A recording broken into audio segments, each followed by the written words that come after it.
The Commission is pleased to announce that it has satisfied itself that the conditions for free and fair elections were met and that the results for 213 councils are declared as final. And distinguished guests, there were 26.1 million voters registered for these elections, and approximately 370,000 were registered in the pre-approved MEC7 list. A total of 12.3 million South Africans voted in these elections. And it is my honor once again to provide the country with the national overview of the outcome of these elections. In terms of the 213 municipalities that were contested, the African National Congress achieved a majority of 161 municipalities.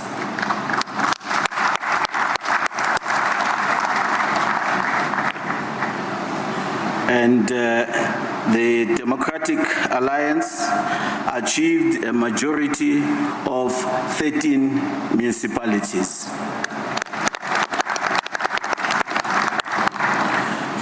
And the Inkatha Freedom Party achieved a majority in 10 municipalities. And in 66 municipalities, no party achieved a majority, which are now deemed as hung councils. I was the IEC chairperson, Glenn Mashinini, announcing the final poll results of the 2021 local government elections, and by and large, a story of loss for the majority of the major parties, except the one that generally has come third, growing but steadily. So, interesting story, a few surprises in some of the metros, and the ANC dipping below 50% for the first time on a national basis. Let's try and unpack all of this. And gentlemen, let's begin with the IEC. The chairperson says that the polls were free and fair and generally met the standards of good elections. Your take?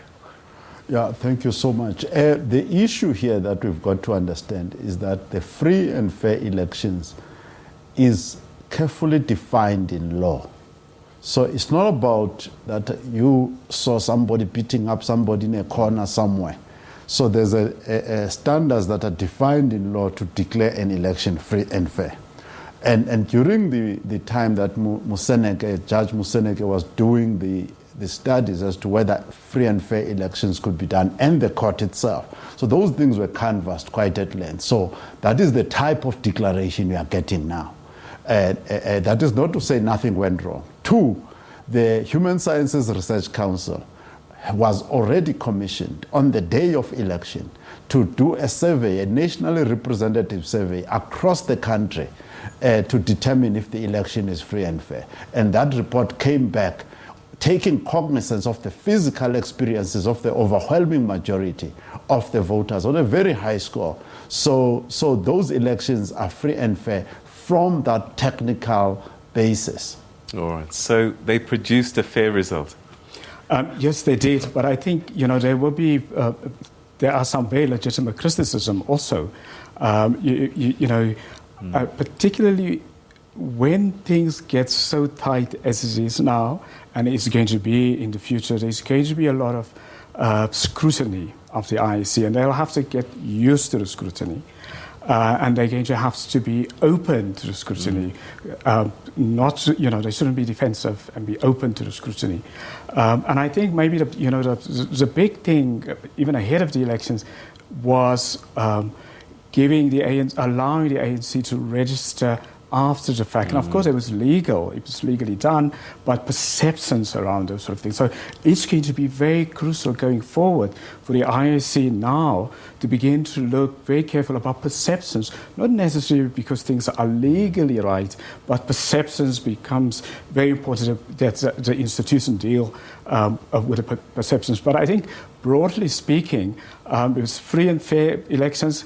I mean, there are going to be complaints. They have to be open about the complaints, transparent about the complaints and how they deal with the complaints, and they must not be defensive about it.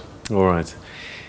Let's take a look at about the political parties themselves now. In the lead up to the elections, did they do, under the circumstances, a good enough job to motivate people to vote? Because that really is, in the end, what the story of these elections are about, isn't it? That people didn't show up. Is it the fault of the parties themselves, their politics, their campaigning? What went wrong? Let's start with you.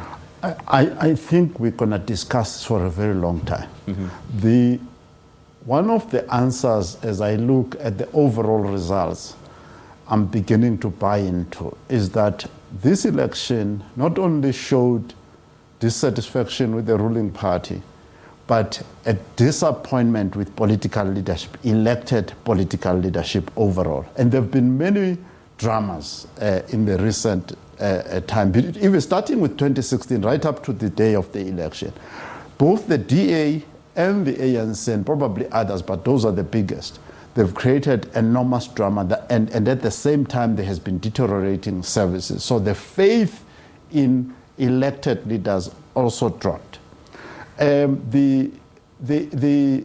when it's like I look at it psychologically, it's like if you've got a very good team with excellent players, like Messi coming to play, it attracts a big crowd.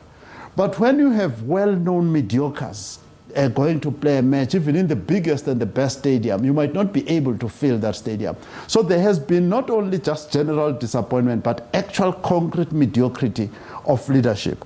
And this year, we saw the DA and the EFF were claiming, rightly or wrongly, that by March, April, they were ready for the elections. They went into media, electronic media, and all sorts of places. So they said their game was in order. They were up to scratch. We cannot say the same thing for the ANC. The ANC was in a total state of fiasco, a perpetual fiasco, right up probably till today. So that type of showing definitely did impact on the participation of and we cannot blame the IEC for this. The people who need to tell their supporters and to woo supporters are the actual political parties. The IEC promotes registration and other things. And lastly, I think that maybe some people will still criticize South Africa for not listening to the advices of Judge Moseneke. All right, so political parties, what contribution did they have to their own downfall? Julius Malema this afternoon said that he couldn't excite the proletariat all by himself, but they were boring opponents, and that is why people weren't enthused. I think when people didn't vote, it is actually an act of protest. So it's not that people are lazy, it's not that people don't want to participate. That's a form of participation, is not to vote. And of course, not to vote. I mean, the thing about voting, that's your most powerful tool. So a couple of things have gone wrong. I think it's mostly ANC members who didn't vote. There's been a sense of hopelessness almost in the ANC itself. The party not delivering, making promises, don't deliver, and the party being unresponsive. I think that's the one element. The second thing is the democratic system itself have been unresponsive. So if people can't get a response from the governing party, they go to the democratic institutions. Democratic institutions are also unresponsive. That is when people, many responded by not voting. But also one has to unpack it. There are two types of groups who didn't go to vote. There is a sort of older ANC supporters who are very loyal to the ANC. And because the ANC is a liberation movement, there's that kind of loyalty where some people would rather not vote, but they won't vote for another party because they will feel it's a bit of a sellout.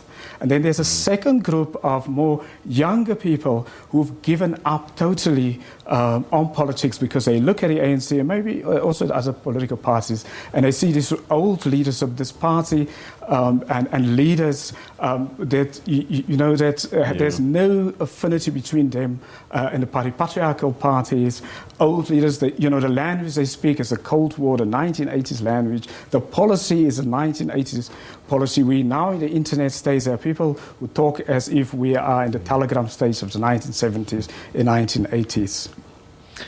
All right, so let's start taking a look at the parties themselves. And Jesse Duarte, Deputy Secretary General of the ANC, really having a go at us, the SABC, saying that they lost. And maybe technically she might be right, because this isn't a presidential race where one person wins, another one loses.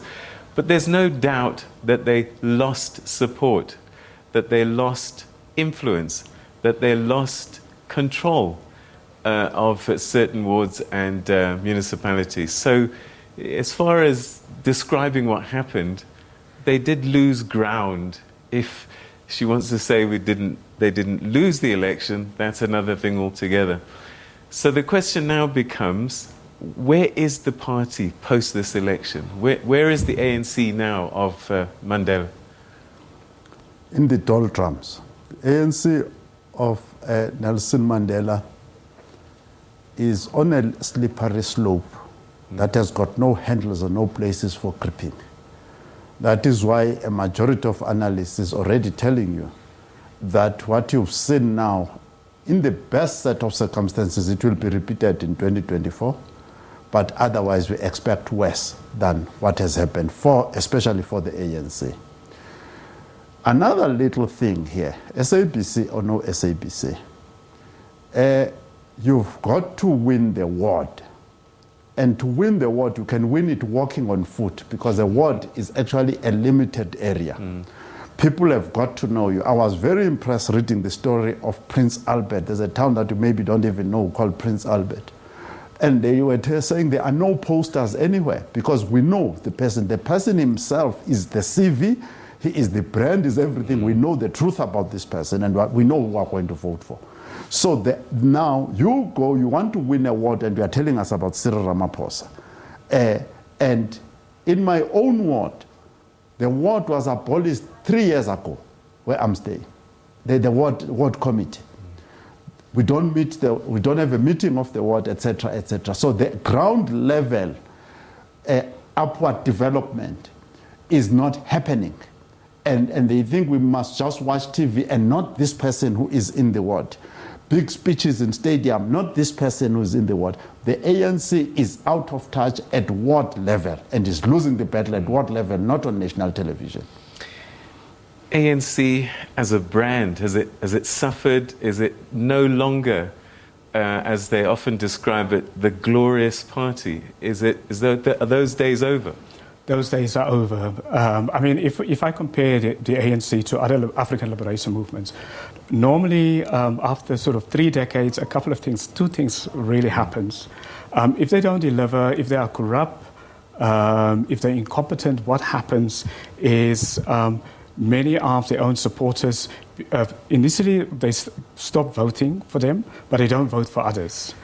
And then new parties come in, sort of post your sort of apartheid or post-liberation parties, like in our case, in South Africa, comes in and people begin to vote for new parties. Then a second generation of younger people who were born frees begin to vote, and they won't vote for the governing party because they won't have the emotional attachment. So we're right there now. We've got a second generation.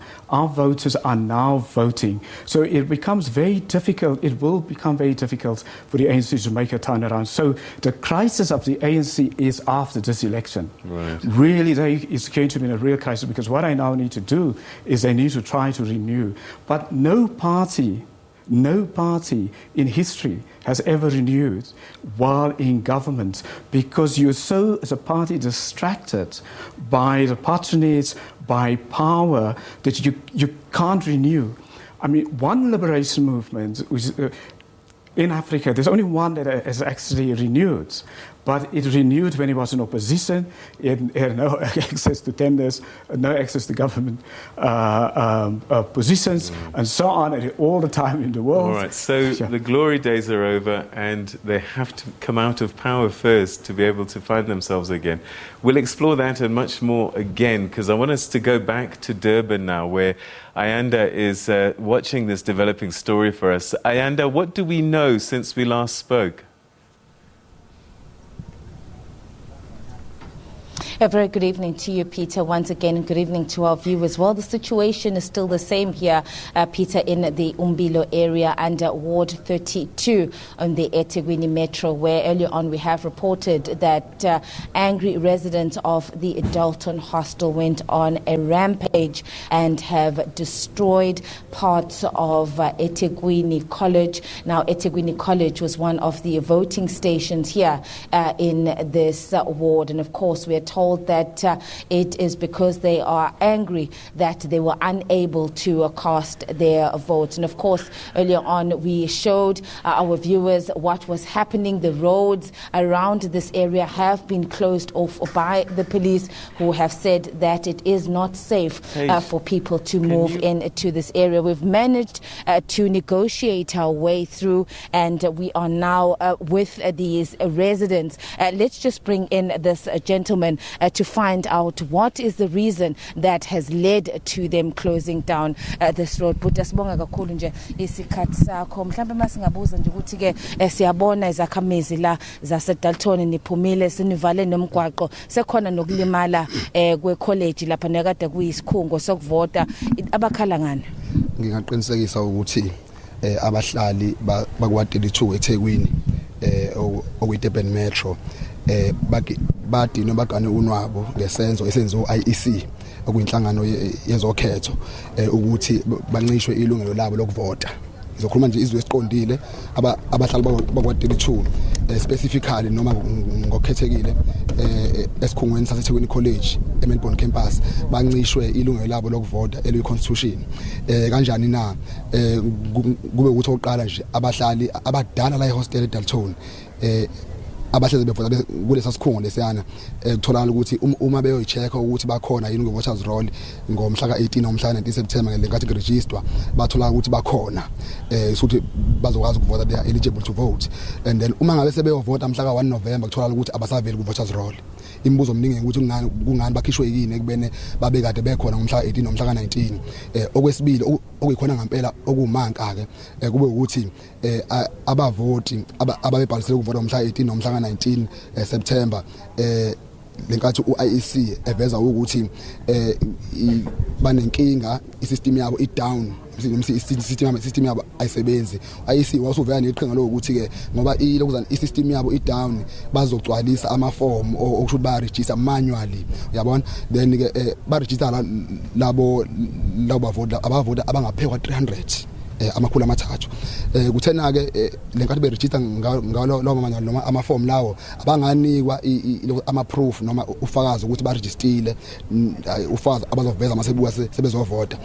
Uma ngabe bathenjiswa ukuthi ke bazofaka kwi-system uma beqeda ugcwasa amaform lawo, then uma sebebuka sebezovota ngethemba lokuthi ke babhalisile ngokuka-IEC ngogcwasa amaform noma ama-manual, sebebuka sebetshela ukuthi abaveli kwi-system futhi abezovota. Lokho kuba sekuba yenziwa igay ukuthi ke kungani bengafanga kwi-system oqala njengoba bengasaveli ku-voters roll nje. Mhlawumbe mangabuza nje uIEC wayicacisile ukuthi uma uqeda ukuregister ukuvota noma kade uyibheka ukuthi khona yini kuhlo lokuvota wawuzothola i-SMS. Ushuthi ama-SMS abazange bewathola. Uma bengawatholanga kungani ke bengazange bazama ukuthi baxhumane no-IEC ngaphambi kokuthi ekuyiwe okhethweni? Kwakumsebenzi ka-IEC oqala ukuthi babafake kwi-system. Abangakwenza lokho batshela ukuthi bazothola SMS ngongaqondi ukuthi bazoxhumana kanjani no IEC uma ngabe bengawathola ama SMS lawo abahlali babelindele ukuthi uma ngabe sekuyovotwa ngoba kumsebenzi ka IEC kuba for system akusomsebenzi wabo asona iphutha labo abangenanga kwi system. Ngiyaxolisa ukuphula lapho bhuti mhlambe ke manje lesenzo ke ngelanga lokuvota ngoba ngiyabona ukuthi nigqoke ikipa ezeqembu le-IFP kungane ningaxhumananga nabaholi be-IFP bakwazi ukuthi bofaka ikhalazo kwa-IEC.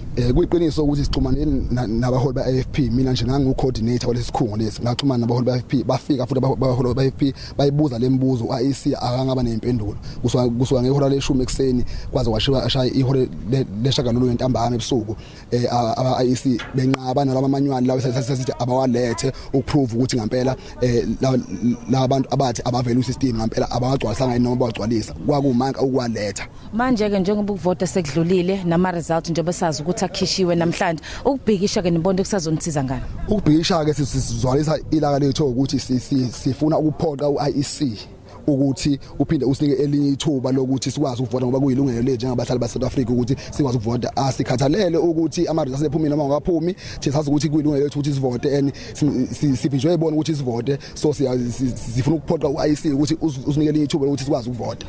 All right, Sabanga cool. All right, there Peter, this gentleman explaining the reason why he says these angry residents, over 300 of them have gone on the rampage, saying that on the 18th and 19th of September they had gone to the eThekwini campus, which was one of the voting stations closest to them, to register to vote. They're saying there were technical glitches with the IEC system on that day and they had to then register manually. However, on the 1st of November, when they went to the voting stations to cast their ballots, they then found that they were not on the voters' roll. And they are saying that what they want, they do not care that the results are now have been released. The final results have now been released by the IEC, that they still want to vote. Of course, Peter, it's unlikely that that is going to happen. And I did also ask why this matter was not raised through their leaders. As you can see, the gentleman is wearing an IFP T-shirt. He's a member of the IFP, and why this was not raised on election day so that they followed the proper channels and reported it to the IEC. He says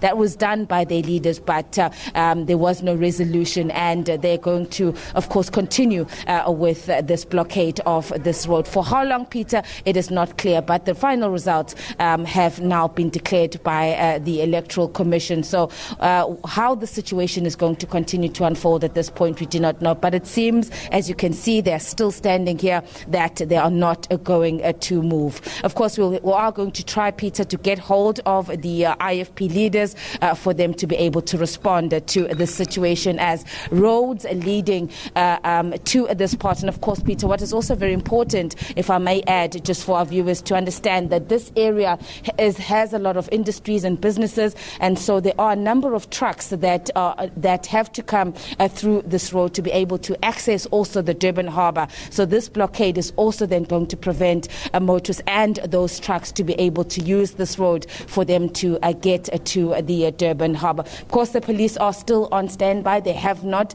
moved anywhere closer to this crowd, but we are still here monitoring the situation as it's developing. Peter? All right, so the police continue to watch from a distance. Have they received reinforcements in between the time we spoke?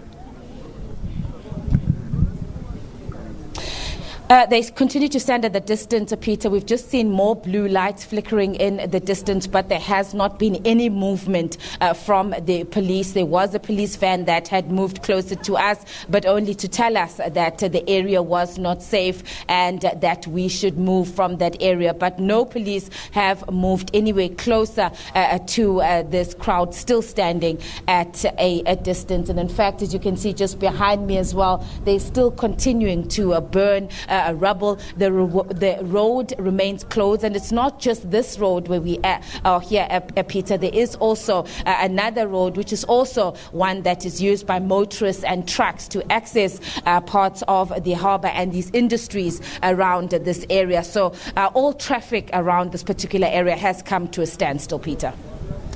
All right. Have they given, they say they want to vote. I mean, is this a demand that they're giving to the Independent Electoral Commission? Who are they ordering to let them vote? And if they don't, what are they going to do? Yeah, absolutely. As you heard the gentleman say, yeah, absolutely, Peter. As you heard from the gentleman there saying that this is for the IEC. They're saying they're not happy with the manner in which the Electoral Commission has handled their situation. As a result, they were unable to cast their votes. And as I asked him, what is the purpose of this protest at this point when the preliminary results have already been declared by the IEC? And they are saying that they do not care that the results are now out. They still want an opportunity to cast their votes. They feel that they have been robbed and cheated from participating in this election. And some in the background were even saying that they believed that Inkatha Freedom Party would have taken this ward. This is a ward that is run by the African National Congress, and they again, the ANC has won this ward here, Peter. So how long they're going to stand here and how long the standoff with the police is going to last, it's unclear at the moment. As I said, it's also quite an important area, this, in terms of the businesses that are here and also access to the Durban harbour. So at some point, the police would have to move in to start to clear this road. But at the moment, Peter, as I've said, the police are standing way away at a distance, and there has been absolutely no movement from the police to try and disperse this crowd. I'm just moving around so that my colleague Ndabe can show our viewers right far away in the distance. You see the blue lights there. That is where the police have cordoned off that section of the road, preventing any of the motorists and trucks who are to make their way down this road due to the fact that it is unsafe at the moment, Peter. So we're just going to wait and see, Peter. At this point, as I said, we do not know what is going to happen, but clearly they are saying they are not going to leave until they get an opportunity to vote. And as you and I know, Peter, that's not likely going to happen. All right, Ayanda, we're going to leave it there for the time being, but please stay safe. Safety, the big word there. And we'll try and catch up with you again a little bit later on, just in case something does develop there. Ayanda, thanks very much indeed. That's our reporter in the CBD in Durban, where we now have learned that some of those protesters are IFP supporters. And I just want to ask you, I mean, this is taking me back to the 90s. Hostels, Inkatha Freedom Party supporters, and political violence. I mean, is this really happening? Sandile? Yeah, I'm very happy with the report now. There's clarity now, yeah, in that possibly somebody is trying to say, had those people voted, the IFP candidate could have won. Right. So that helps us a lot. Number two, the issue that we raised at the start of this meeting, this conversation, is that the democratic process has got outcomes. So we want political outcomes, we want developmental outcomes. We vote, you put a piece of paper inside there. If there's something wrong with that process, there are also procedures for reporting that, etc., etc.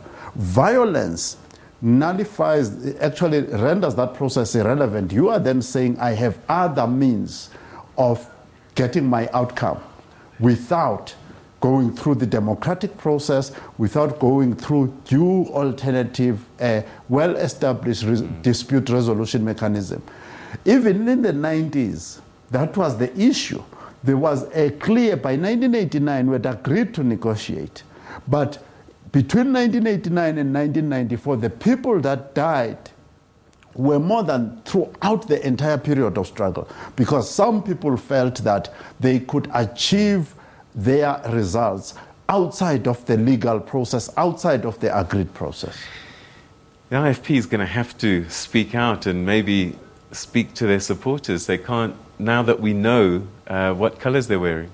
No, absolutely. I mean, we've got a culture of political violence. I mean, of course, we're a country that has a culture of violence.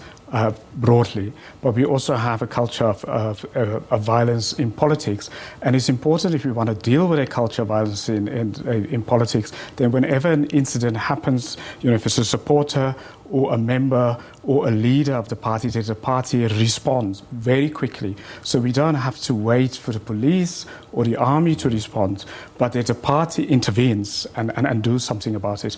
I mean, if I take you back, in 1994, in the run-up to the 1994 elections, we had a peace committee where we had also members of different parties who were involved as part of peace structures who would intervene the moment there is violence perpetrated by one political party, that its members and its leaders respond very quickly. And I think that's going to be important to stop the culture of violence. All right, so we've talked ANC.